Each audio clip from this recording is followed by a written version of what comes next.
किसी ने सही कहा है कि इंसान अगर जरूरत पड़ने पर आपको याद करे तो उसका बुरा मत मानना। याद रखना, अंधेरा होने पर ही दिए की याद आती है। यह विचार हमें सिखाता है कि हम दूसरों की जरूरत में उनके सहायक बने और उनकी मदद करें।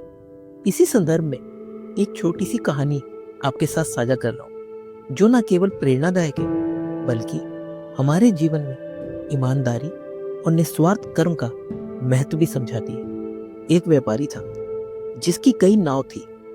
उसने अपनी नाव को किराए पे दे रखा था और वह उसका व्यवसाय था। लेकिन अपने परिवार के लिए उसने एक अलग नाव खरीदी थी। वह चाहता था कि उसके बच्चे गर्मी की छुट्टियों में बोटिंग का आनंद लें। समर वेकेशन शुरू होने से पहले व्यापारी ने देखा कि उसकी फैमिली बोट की हालत ठीक नहीं है। उसने एक पेंटर को बुलाया और कहा, भाई, इस नाव को अच्छे से पेंट कर दो। मेरे बच्चे छुट्टियों में इसका इस्तेमाल करेंगे। यह देखने में बिल्कुल नई लगनी चाहिए।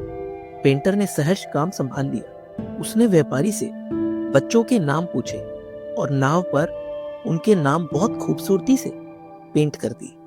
नाव चमचमाती हुई तैयार हो गई। लेकिन जब पेंटर काम पूरा कर रहा था, उसकी नजर नाव में एक छोटे से छेद पर पड़ी।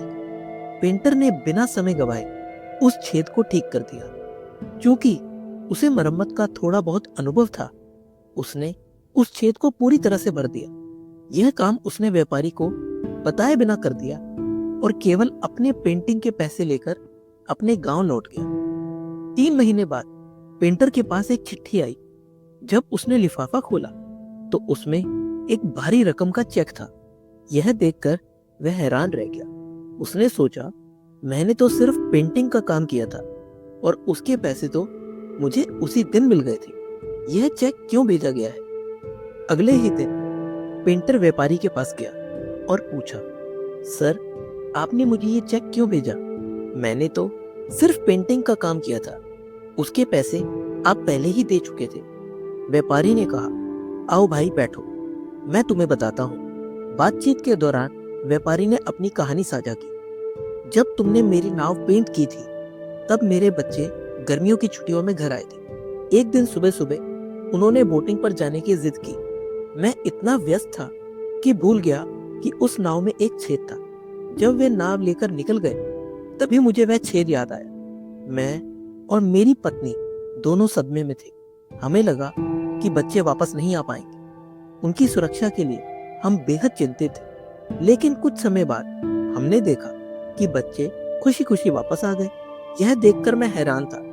जब मैंने जाकर नाव देखी तो पाया कि छेद पूरी तरह से ठीक हो चुका था।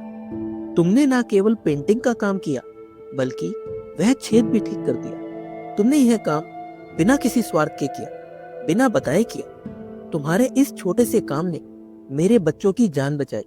मेरे लिए यह अमूल्य है। मैं जितना भी चुकाऊं उतना कम है।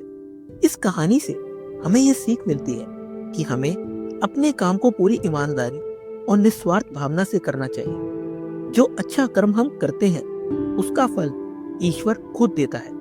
यदि कोई आपको सिर्फ जरूरत के समय याद करता है तो इसे गलत ना समझे। यह समझे कि आपको दूसरे के जीवन में उजाला लाने का मौका मिला है। नेकी करते चले, अच्छे कर्म का फल अपने आप मिलता रहेगा। जीवन में दिया बने और दूसरों के अंधेरे को रोशन करें। यही जीवन का सच्चा उद्देश्य है। दोस्तों, इस वीडियो के लिए इतना ही। मिलते हैं अगले वीडियो में। अपना ख्याल रखिएगा। जय श्री कृष्ण।